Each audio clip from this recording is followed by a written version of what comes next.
Bienvenue ce soir à tous et à toutes. J'ai le plaisir d'introduire une séance exceptionnelle avec Jean Deloisy. Je ne sais pas comment le présenter, mais je voudrais d'abord remercier Marie-Christine Labondette, présidente de ce château, Éric de Chassel, qui dirige l'IMHA, d'avoir organisé ce festival.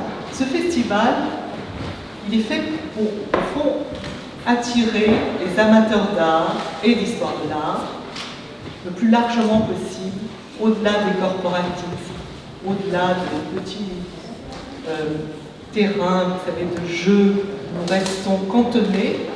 Bref, nous avons imaginé au Conseil scientifique que j'ai l'honneur de présider un grand prix du festival pour honorer au fond une action ou une personnalité qui incarnerait bien l'esprit qui est le nôtre, de dépasser donc ces frontières.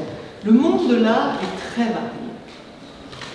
Et nous voulons finalement, par ce Grand Prix, en donner une idée. Et cette année, un jury très divers lui-même, composé d'un artiste, d'un amateur, d'une romancière, d'un éditeur, d'un collectionneur, d'un directeur de musée, d'une journaliste, d'une historienne de l'art, bref, un jury aussi varié que le Conseil scientifique, ont décidé que nous donnerions le prix à Jean Deloisy pour son émission qui s'appelait L'art est la matière et qui s'est appelée Les Regardeurs, qui a changé de nom, mais qui fut toujours la même émission parce que produite par Jean Deloisy à nul autre pareil, qui a quand même eu cette extraordinaire endurance, fidélité à la radio, près de 400 émissions que nous écoutions, que nous attendions tous les dimanches sur France Culture à 14h. Et 14h, c'est une heure assez rosse, parce que vous savez, 14h, pour un déjeuner de famille, c'est compliqué. Il faut trouver une astuce, vous voyez, pour partir comme ça. Mais tout le monde, finalement, l'a fait.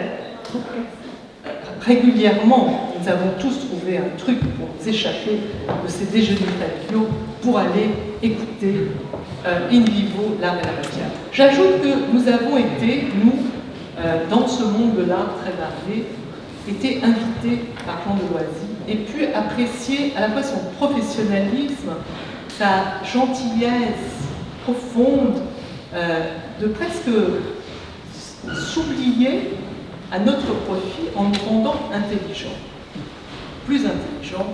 Et ça, c'était vraiment, je crois, c'est l'un des... Évidemment, comme je suis une vieille dame, j'ai vu beaucoup de journalistes dans ma vie, mais c'est vrai que c'est un talent qui est très rare, disons, chez les producteurs d'émissions.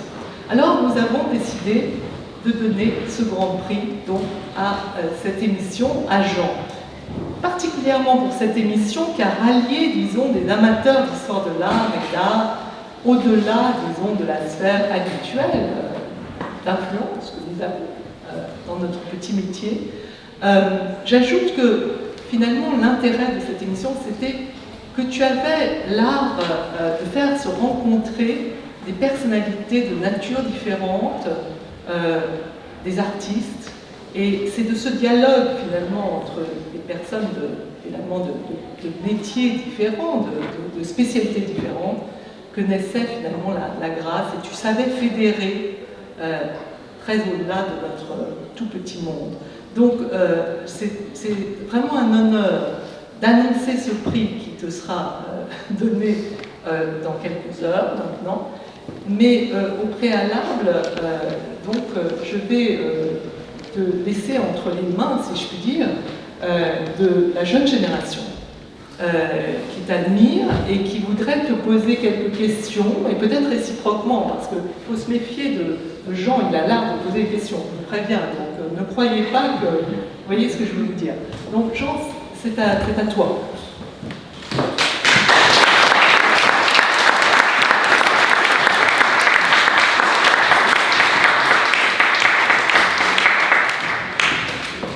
C'est un garçon ému que vous avez devant vous. Et j'ai l'impression que c'est un prix qui est remis à la passion que ces historiens suscitent.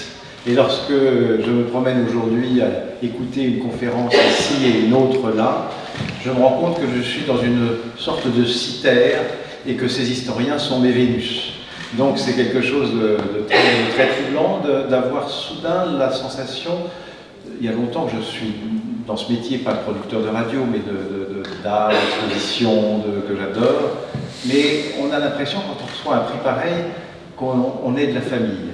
Et donc cette idée, cette sensation d'être de la famille, de tous ces spécialistes, de tous ces connaisseurs, de tous ces amoureux de l'art, de tous ces passionnés, me touche profondément. Et donc je suis vraiment très ému, très heureux, très reconnaissant de l'attention que vous me portez à cette occasion. Donc je vous remercie, Laurence, bien entendu, Laurence Bertrand d'Orléac, Éric de Chasset, Marie-Christine Labourdette, tous les artistes qui ont bien voulu venir dans cette émission, tous les historiens, et il y en a beaucoup ici, qui ont bien voulu venir dans cette émission, tous les amis qui sont là, et même Karen de Loisy qui est là, et que je salue et que je remercie parce qu'il a fallu qu'elle supporte les préparations de toutes ces aventures. Voilà. Alors c'est le début. Nous allons commencer. Est-ce que vous permettez de vous faire écouter quelque chose avant de commencer? Je ne sais pas si ça va marcher, mais ça m'aurait amusé que vous entendiez ça parce que ça me rappelle des souvenirs que j'ai aimés et qui m'ont permis d'introduire aussi bien à l'art préhistorique qu'à l'art égyptien, qu'au monde des Mayas et qu'à 1000 histoires, et que ces 1000 histoires sont intéressantes. Donc peut-être ça va marcher. Les appareils rouges, quand elles passent, ce sont des idées bleues, des idées roses, des idées qui passent. L'art et la matière.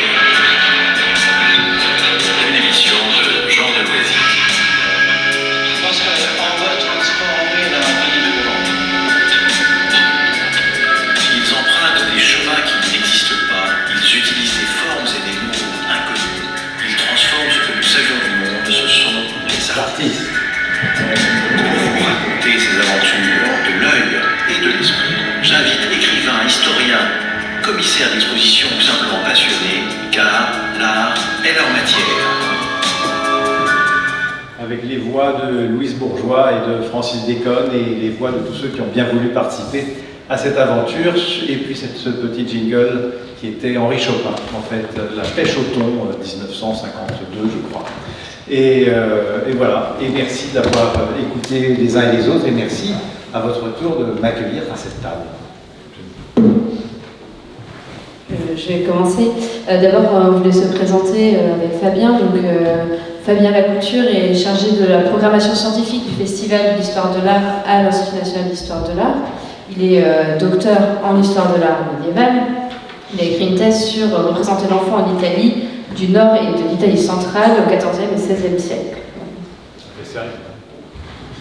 Et donc je me permets de présenter également Lucie, qui est à côté de moi, Lucie Grandjean, qui est chargée de mission développement culture à l'INHA également, qui est docteur de l'Université Paris-Nanterre et qui a écrit une thèse qui a reçu d'ailleurs le prix du musée d'Orsay et qui a un très beau titre, Saisir l'horizon, la circulation de l'image panoramique à travers les États-Unis au XIXe siècle. Voici réunis. Très beau titre en effet, hein, vraiment. On n'est pas là pour parler de ça, je crois, on est là plutôt pour parler de vous. Non, mais c'est le problème que j'ai aujourd'hui, c'est que tout à l'heure j'ai écouté un commentaire sur la violence chez Rembrandt et Rubens, là j'entends cela. Chaque fois je me dis, il faut absolument qu'on fasse une émission là-dessus, ça va être passionnant. Donc, oui, je peux faire une heure.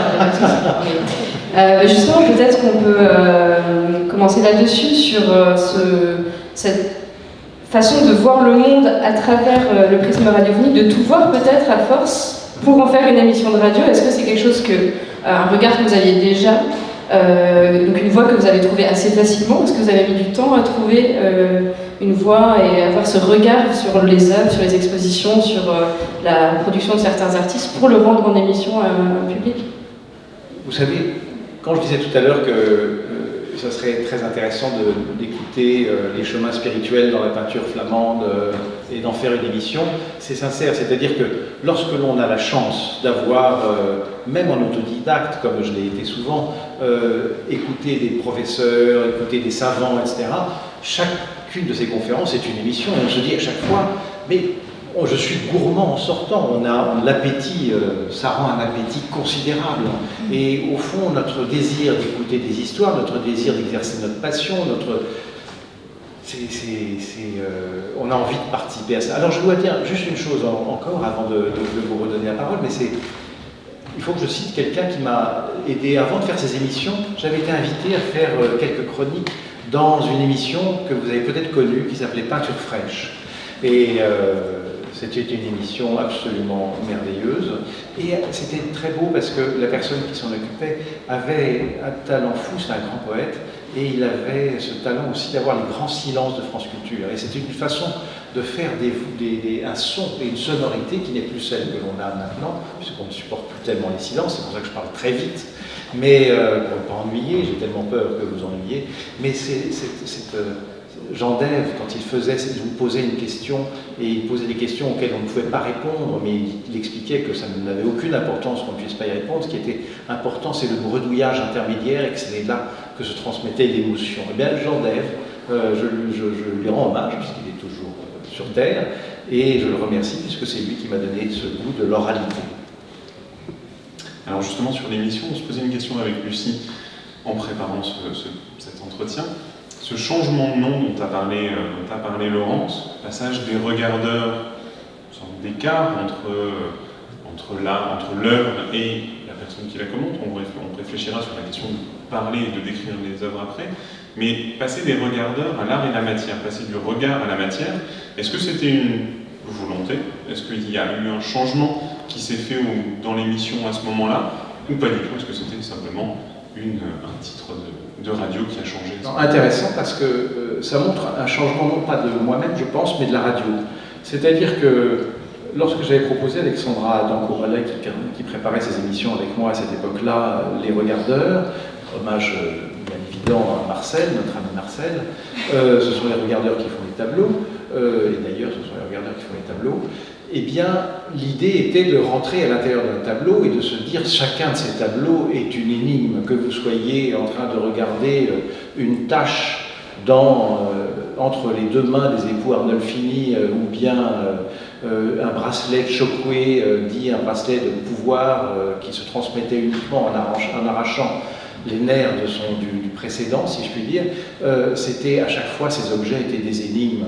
Et au fond, regarder un tableau, surtout que là on le faisait avec un artiste, ça permettait de partir dans un voyage absolument merveilleux, et j'aimais énormément cette émission et cet approfondissement, et avec toutes les saveurs que cela nous donnait, c'était totalement passionnant. Et donc, tout à l'heure par exemple, il y avait un propos sur la comment est-ce qu'elle disait désimager, des images. Je devrais faire de la radio pour retrouver une façon élocutoire normale. Et c'était très intéressant de voir comment une image s'affadit à l'intérieur d'un tableau pour indiquer que celui qui l'épouse, celui qui croit à la situation qui est là, incorpore l'image et que déjà il y a un effacement de l'image dans l'action qui est dépeinte. C'est assez extraordinaire comme idée. C'est une idée très très incroyable. Et donc on pouvait rentrer dans des idées comme ça longuement. Et rentrer longuement dans des idées, je trouvais que c'était passionnant. Et puis à un moment donné, France Culture a dit mais vous savez, on est un instrument pédagogique pour le pays, pour les francophones, etc. Il faudrait que ça soit plus général. J'étais un peu triste parce que j'aimais beaucoup, moi, cette chance du particulier. Et donc, le souhait de France Culture à ce moment-là, qui m'a un petit peu déçu, mais avec une certaine lâcheté, j'y ai souscrit, ne serait-ce que pour poursuivre les rencontres, c'était, au fond, il faut que les podcasts de France Culture soient l'occasion de rentrer dans l'histoire de l'art et d'apprendre, et de ceux qui l'écoutent, quand ils veulent entendre parler du baroque ou de l'art préhistorique, etc., ils vont vers une de vos émissions et ils ont une sorte de panorama plus général. Une déspécialisation, au fond, une attention, un changement de focale. c'est resté intéressant, je crois, et j'ai eu toujours un plaisir fou à le faire, mais ça montrait un changement dans l'instrument même qu'est la radio, et un changement peut-être dans la politique. Donc vous, qu'est-ce que vous considérez avoir fait? Est-ce que vous considérez avoir fait de la pédagogie, de l'ouverture, je dirais pas la vulgarisation, de la traduction, de la transmission? Comment est-ce que vous qualifieriez toutes ces années de radio, si vous deviez en retenir un mot? Moi, j'espère avoir transmis de l'appétit. Je trouve que ce qui est merveilleux, au fond, rien n'est plus important dans nos vies que d'entendre des histoires. L'exactitude de ces histoires est secondaire, que ce soit bien Piero della Francesca dans La Flagellation, qui est au cœur des trois personnages qui s'y regroupent.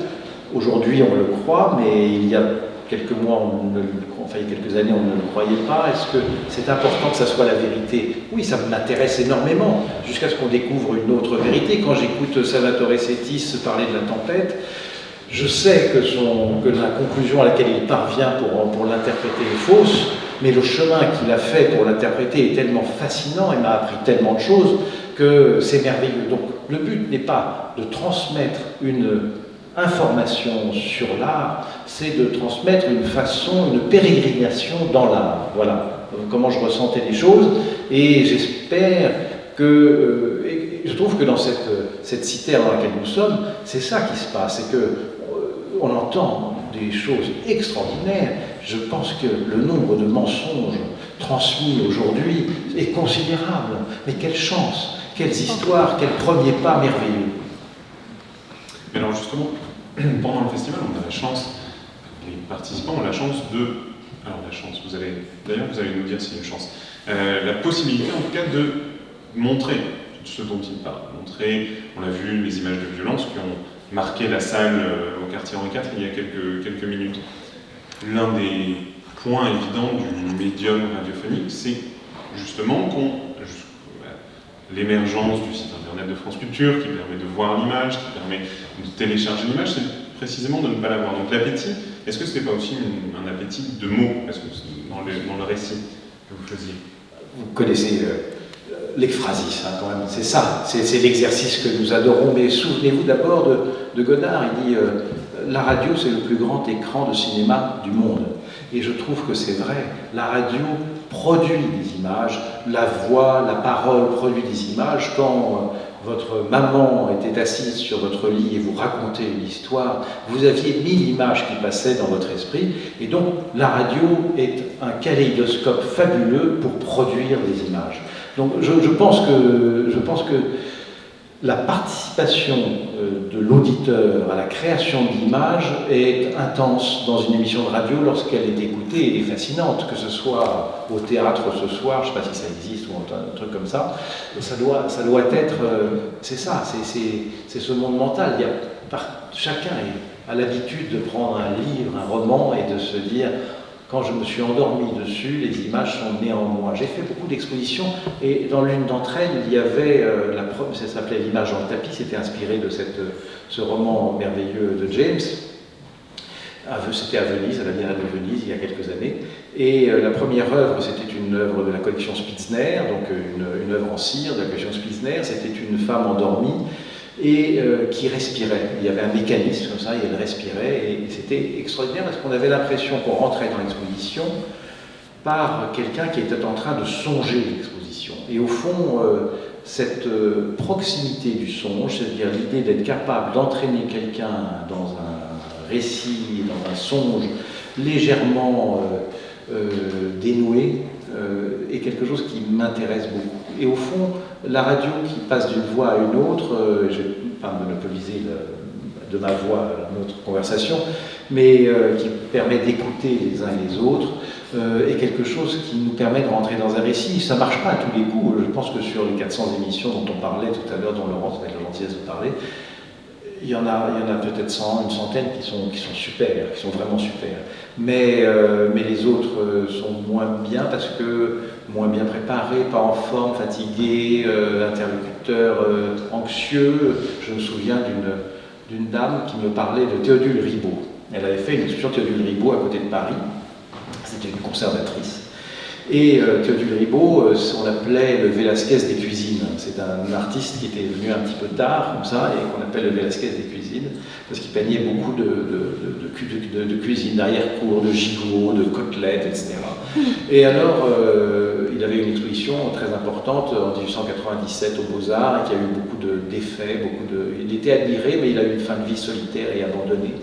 Enfin, je ne vais pas raconter sa vie, je vais simplement dire qu'à un moment donné, cette dame que je fais parler de Théodule Ribaud, et je lui dis quand même, une des plus belles choses, c'est ce gigot. Et alors elle se met à octer et à pleurer en disant, c'est la chose la plus horrible que je n'ai jamais accrochée, j'ai encore honte d'avoir ça. Et Serge, je lui dis, comme c'était enregistré par chance ce jour-là, je dis, on coupe. Et quand vous irez mieux, elle a octé pendant un quart d'heure et on a pu reprendre l'émission ensuite, et avec un peu de dignité.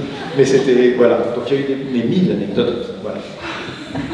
Mais donc on entend à la radio votre voix, on entend la voix aussi d'historiens d'art, on entend les archives parfois. Donc comment on conjugue ces strates de temporalité entre l'œuvre, l'archive d'autres historiens d'art qui ont pu l'évoquer à la radio même, la vôtre qui devient aussi archive en fait. Comment on vit cette archivisation directe? Enfin, je veux dire, une émission de radio est un podcast dès le lendemain. Aujourd'hui, on devient une archive aussi instantanément que l'émission est publiée. Jolie question. En plus, ça concerne quasiment la plupart des historiens qui sont ici, il y en a beaucoup, et qui découvrent par votre propos qu'ils vont s'empoussiérer peu à peu et devenir des archives. Nous aussi. Hein. Et ça nous guette tous, cet empoussièrement ultérieur. Je vais vous dire, d'abord, le travail le plus amusant, le plus intéressant et le plus laborieux aussi, c'était pas tellement essayer de se souvenir de qui était tel artiste, Théodule par exemple, mais parce que ça au fond, un bon Wikipédia vous donne l'info si jamais vous avez un gros trou, quoique sur celui-ci il y avait que 3 lignes, il n'en méritait peut-être pas plus, et quoique moi je l'aime bien. Mais c'était d'aller chercher des textes d'époque ou de poètes ou d'écrivains qui parlaient de ça. Et au fond dans ma bibliothèque il y a évidemment tout livre que nous avons tous, mais je faisais très attention à voir toujours les écrivains de l'époque, qu'est-ce qu'on en dit à ce moment-là, etc. Et ensuite, de trouver les acteurs qui voulaient bien en parler. Finalement, au début, il y avait beaucoup d'acteurs, puis à la fin, c'était toujours les 6 ou 7 mêmes, des voix auxquelles on s'habituait, et qui avaient un goût et une passion pour faire entendre à leur façon la voix de Huysmans, de Proust ou de... tous ces merveilleux auteurs, parce que, autant que possible, les littérateurs, parce que, sincèrement, je ne veux pas vous jeter la pierre, vous, historiens, mais les écrivains, ils parlent vraiment bien de l'art. Voilà. Ça va pour la poussière?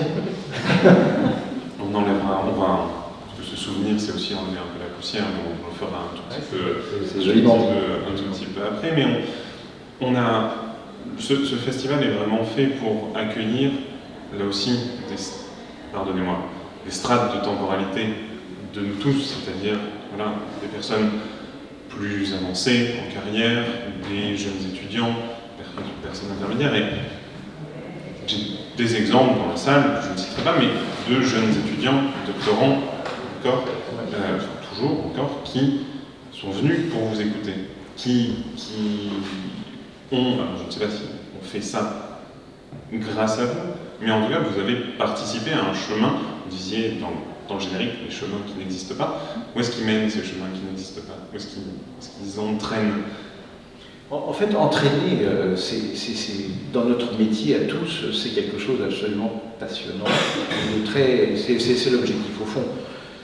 On sait bien que notre savoir est très transitoire. Quand je dis qu'il est transitoire, c'est qu'on a eu la chance de vivre à une période, et peut-être que c'est cela pour toutes les périodes, d'ailleurs c'est cela pour toutes les périodes, mais où l'histoire de l'art s'est transformée d'une façon radicale. Non seulement, comme le disait tout à l'heure Éric de Chassey dans l'entretien précédent, par rapport à l'influence que peut avoir l'époque et les préoccupations de l'époque sur ce que l'on a à transmettre, mais aussi parce qu'il y a eu un élargissement du monde fabuleux. Mais cet élargissement du monde, je peux saisir au 19e ce qu'il a été, je sais très bien ce qu'il a été au 20e, et en général permis par des artistes qui tout d'un coup se sont intéressés à ceci, intéressés à cela, ou des poètes, ou des, je crois, André Breton, Breton, ou bien au 19e, le nombre d'artistes qu'on a découverts et qui avaient été plus ou moins oubliés. Aujourd'hui, l'élargissement du monde, la modification de notre attention, le regard nouveau et enfin qui se pose sur l'autre sexe, tout ça fait que l'histoire de l'art se réécrit peut-être encore plus considérablement qu'elle ne l'a jamais faite. Et je m'aperçois que l'histoire de l'art que j'écoutais à l'école du Louvre quand je faisais mes études, pas très brillante, hein, mais très passionnée, eh bien, c'est pas du tout la même que celle que je connais aujourd'hui. Et donc la transformation, votre histoire de l'art n'est pas la même. Donc, sachant tout ça est donc faux pour être caricatural, mais disons en tout cas incomplet et très transitoire et qu'on va tout réexaminer, même les choses les plus connues. Aujourd'hui, je lisais un article sur une réécriture et reconception de ce qu'est l'inachevé chez Michel-Ange. On ne pense pas du tout aujourd'hui de l'inachevé comme le pensait Malraux quand il disait Michel-Ange et Léonard, c'est deux génies de l'inachevé, comme seul l'inachevé pouvait exprimer l'infini. Ces phrases-là ne sont pas bêtes, hein, elles ne sont pas fausses, mais elles sont tellement approfondies, diversifiées, etc. Donc, on entraîne dans notre passion, il n'y a que ça qui sert. Mais ça, la radio, quelle chance que vous me disiez ça, ça me touche beaucoup, l'hypothèse que la radio ait pu transmettre un goût et donner une envie. Je vais vous dire, je vais me vanter une seconde, mais on m'a déjà dit ça à une reprise ou deux sur des expositions. Il arrive dans nos vies de commissaires d'exposition, etc., de faire une exposition, ça n'arrive pas souvent, hein, mais quand parfois ils ne sont pas trop ratés, eh bien il y a des gens qui disent, j'ai vu votre exposition, ça m'a donné envie de faire l'histoire de l'art, ça m'a donné envie de devenir artiste. Alors là,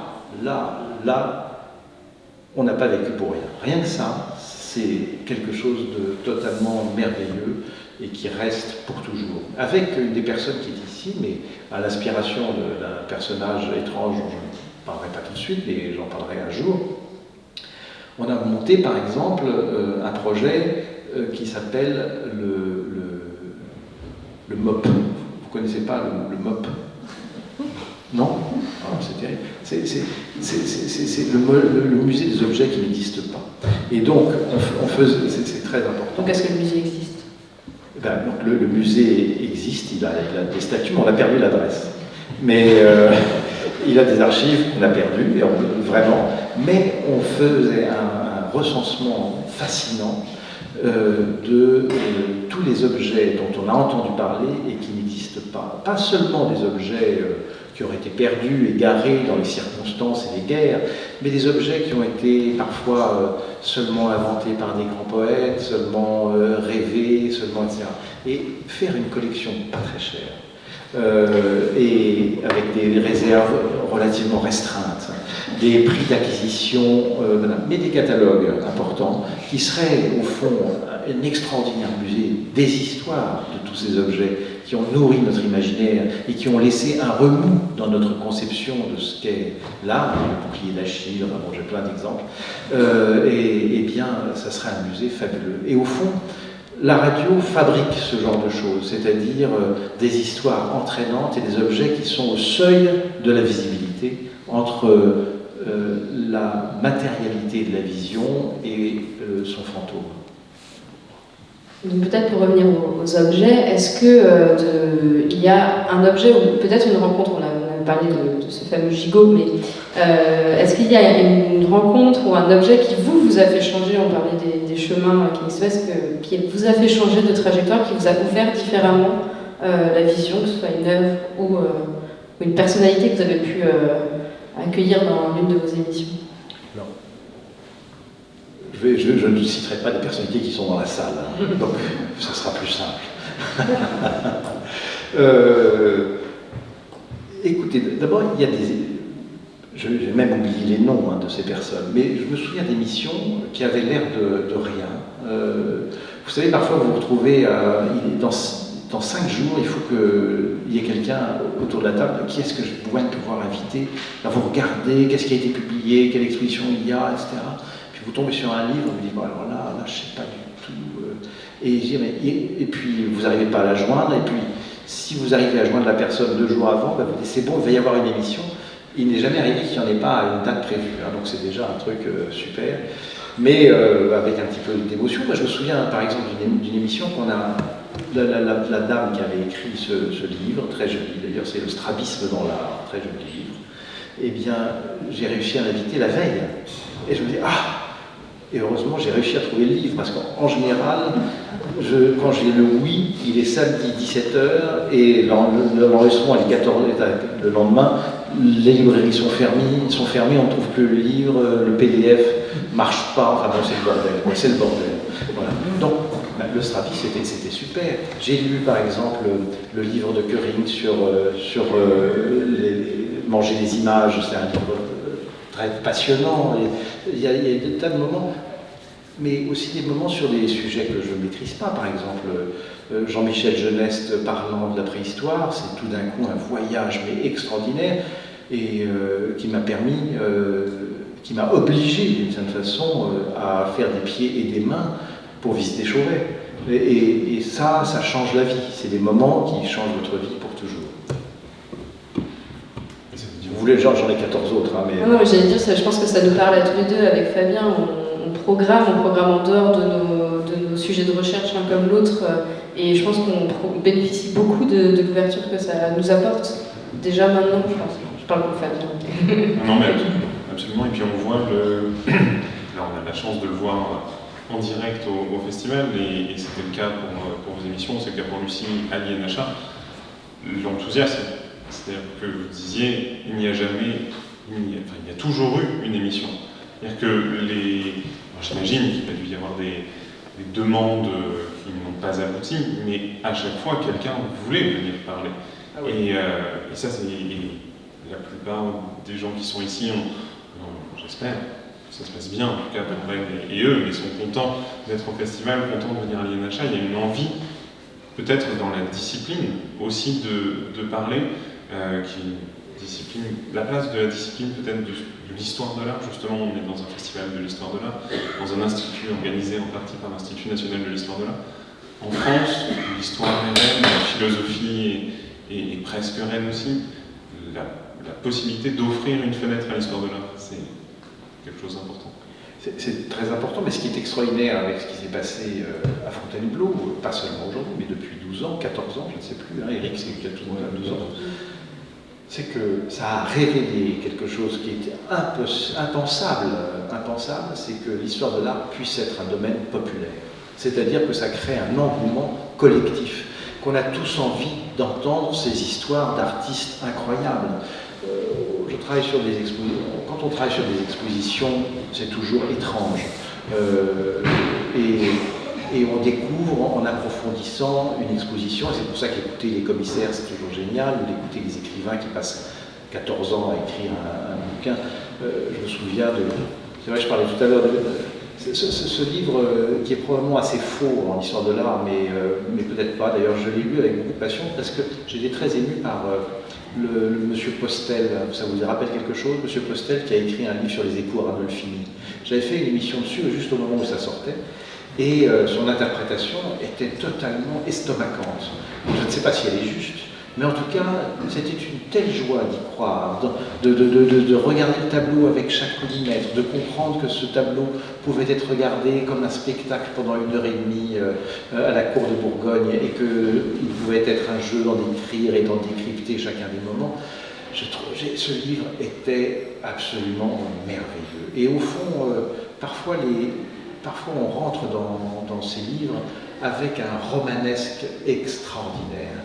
Et c'est ça qui m'enchante. Par exemple, on rentre dans un tableau avec un côté romanesque. Tout à l'heure, j'écoutais l'émission sur la violence, pas l'émission, la conversation, la conférence brillante sur Rembrandt.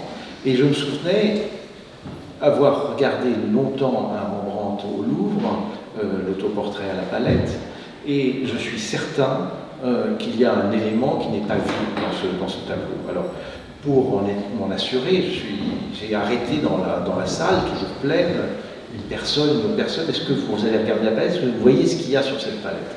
Et donc, et la personne dit, ah oui, j'avais pas remarqué, j'ai vu ça. Et puis, l'une, l'autre, etc. Et donc, apparaît sur cette palette Après, j'ai appelé le directeur de l'époque des peintures du Louvre, qui n'est pas Sébastien, qui était un autre à ce moment-là, et je lui ai dit, mais est-ce que vous savez que ça? Il me dit, ah ben non, je ne crois pas, et ça. Puis tout ça est tombé lettrement, donc je l'ai probablement rêvé. J'ai rêvé qu'il y ait, et vous pourrez vérifier, sur la palette du Rembrandt autoportrait au Louvre, en plein cœur, là où il a mis un œil désorbité et posé au cœur de la palette. Et donc vous vérifierez. Moi je le vois, vous me direz si vous le voyez. Et les visiteurs du Louvre ce jour-là l'ont tous vu. Donc, donc je sais que c'est vrai, nom de Dieu. Et donc c'est merveilleux parce que c'est ça, et hop, on est embarqué dans une histoire. Et tu vous dites, mais à ce moment-là, la figure de la peinture qui apparaît dans l'autoportrait de Poussin, est-ce qu'il y a une relation? Est-ce que c'est une réponse? Est-ce que c'est une question? Quel est le rapport temporel? Vous commencez à fouiller, ah mais non, les dates sont impossibles, etc. Et puis vous racontez une histoire, et cette histoire vous oblige à regarder, mais tellement attentivement, c'est formidable. Voilà. Et donc ce que vous avez vu, dont vous n'êtes pas sûr, c'est un regardeur qui vous regardait, en fait. Exactement. Et voilà. Donc, comment vous dire plus? Je suis très touché de votre intérêt et de votre gentillesse, de votre... Enfin, c'est incroyable qu'on me prenne pour un historien d'art. C'est génial. Voilà. Merci à tous. Merci beaucoup.